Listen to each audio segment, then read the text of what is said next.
స్వామి, నొస్సం కోటకు కబురు పెట్టాను. నరసింహ అక్కడ కూడా లేడు. ఈ రోజు కార్తీక పౌర్ణమి.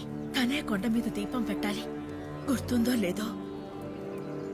ప్రతి కార్తీక పౌర్ణమికి తనే దీపం పెడుతున్నాడుగా.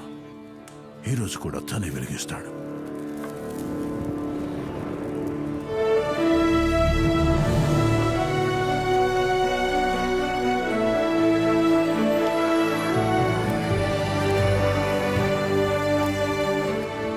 నరసింహారెడ్డికి నిజం తెలియాల్సిన సమయం వచ్చింది.